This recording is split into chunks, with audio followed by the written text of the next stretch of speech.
Imagine waking up to the news that an entire population is being forcibly relocated, and the United States is backing it. Not just diplomatically, but actively funding and facilitating the process. Now, here's the real question. Could the US Constitution actually allow this? Could the same document that defines American democracy be stretched to justify the forced displacement of millions? You might think the answer is obvious, but history says otherwise. Because this wouldn't be the first time something like this has happened. And every time, there were legal loopholes, justifications, and people in power who found ways around the rules. Let's break this down. Because what we're about to discuss isn't just a political debate, it's a test of how far presidential power can go before it crosses a line America might never recover from. The president's power. How much can Trump really do? A US president is powerful, but not all powerful. Article 2 of the Constitution lays out what the president can and cannot do. But here's the thing. History has shown that presidents can push their authority way beyond what's written on paper. Executive orders. These have been used to bypass Congress before.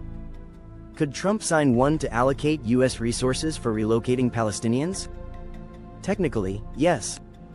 Unless Congress or the courts stop him. Military power. As commander-in-chief, he controls the armed forces. Could he use them to enforce relocation under the guise of stabilization or peacekeeping? Legally, it's murky, but past presidents have stretched their war powers much further. Foreign agreements. The president can negotiate deals with foreign nations without Senate approval if they're considered executive agreements. Could Trump strike a deal with Egypt or Jordan to accept Gaza's population? It's been done before, just under different circumstances. Here's the terrifying part. Each of these has historical precedent. Executive power has been stretched, tested, and sometimes outright abused. And if you think something like this would never happen in America, just wait, because history tells a different story. History's dark lessons. The Constitution didn't stop these. America prides itself on being a beacon of democracy, human rights, and justice. But the Constitution has been used to justify actions that history now condemns. The Trail of Tears, 1830s. Thousands of Native Americans were forcibly relocated under the Indian Removal Act. At the time, this was completely legal. But today, this would be recognized as ethnic cleansing. Japanese internment, 1940s.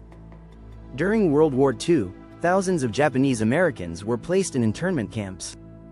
The Supreme Court further upheld this in Korematsu versus United States.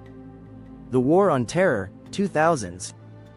Guantanamo Bay, indefinite detentions, secret CIA black sites, actions justified by national security, but still controversial today. Here's the scary part. Every single one of these actions was legal when it happened. And they were justified by legal loopholes, executive orders, or emergency powers. So, if past US presidents could justify these actions, what's stopping something like forced relocation from happening now? The Supreme Court. A guardian or an enabler? Many people think the courts will stop this, but will they? The Supreme Court has historically sided with strong executive power in times of crisis. In Korematsu versus United States, the court ruled that the US government could legally imprison its own citizens based on race. In Boumediene versus Bush, the court took years before ruling that Guantanamo detainees had constitutional rights. And in Trump versus Hawaii, the court upheld Trump's controversial travel ban, showing that in national security matters, the president often gets the benefit of the doubt. So, if Trump frames relocation as a national security issue, could the courts stop him? Maybe, but it's not guaranteed. Congress. The only real obstacle? Congress controls federal funding. That means it could block Trump from using US tax dollars for something like this. But here's the problem. Congress is deeply divided. Even if opposition is strong, all it takes is a Republican majority Congress, which we now have, or just enough hesitation from key lawmakers for Trump to push through major foreign policy decisions. And let's not forget, in past conflicts, even Democratic presidents have supported controversial moves in the Middle East. Would they really resist if Trump framed this as a peace solution? Morality versus legality. Can America live with this? Now, let's talk about something even bigger than law, morality. The Constitution isn't just a legal document, it's supposed to reflect American values. The US has condemned ethnic cleansing in other countries. Would this be blatant hypocrisy? Would forced relocation set a precedent for future conflicts? Could other governments use this as a model for their own ethnic displacements?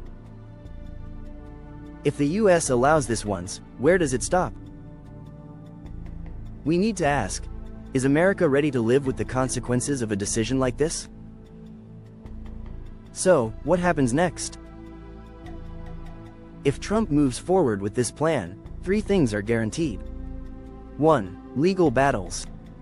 The courts will get involved, but their decision isn't predictable. 2. International backlash. This could strain US relations with key allies, including Europe. 3. Historical consequences. The US would set a dangerous precedent for future conflicts. The real issue isn't just whether this is legal, it's whether America is willing to let it happen. Because history has shown that once a government sets a precedent, it never truly disappears. And the Constitution?